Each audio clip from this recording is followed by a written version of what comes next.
Hey everybody, Miss Leanne here. Hope you guys are doing well. We're going to read a book called Giraffes Can't Dance. You ready? Gerald was a tall giraffe whose neck was long and slim, but his legs were awfully crooked and his legs were rather thin. Do you see how tall he is?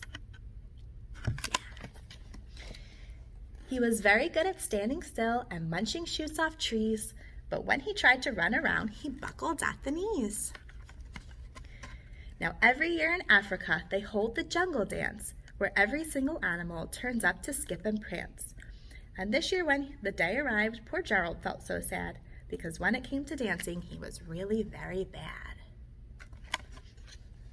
The warthogs started waltzing, and the rhinos rock and rolled. The lions danced a tango that was elegant and bold. Do you see them dancing? The chimps all did a cha-cha with a very Latin feel, and 8 baboons then teamed up for a splendid Scottish reel. Gerald swallowed bravely as he walked toward the floor, but the lions saw him coming and they soon began to roar. "Hey, look at clumsy Gerald," the animals all sneered. "Giraffes can't dance, you silly fool." "Oh, Gerald, you're so weird." Gerald simply froze up. He was rooted to the spot.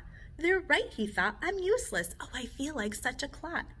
So he crept off from the dance floor and he started walking home. He'd never felt so sad before, so sad and so alone.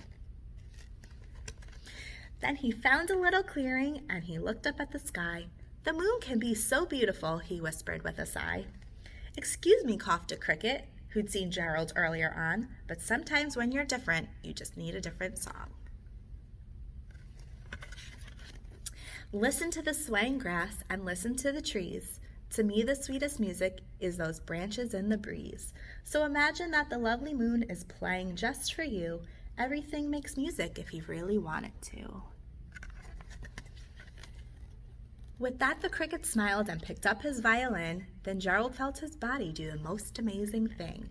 His hooves had started shuffling, making circles on the ground. His neck was gently swaying and his tail was swishing round. He threw his legs out sideways and he swung them everywhere. Then he did a backward somersault and leapt up in the air. Gerald felt so wonderful, his mouth was open wide. "I'm dancing, yes, I'm dancing, I am dancing," Gerald cried. Then one by one, each animal who'd been there at the dance arrived while Gerald boogied on and watched him quite entranced. They shouted, "It's a miracle! We must be in a dream. Gerald's the best dancer that we've ever seen." How did you learn to dance like that? Please, Gerald, tell us how. But Gerald simply twirled around and finished with a bow. Then he raised his head and looked up at the moon and stars above.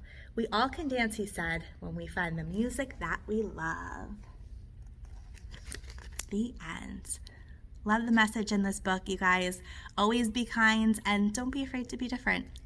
We'll see you guys soon.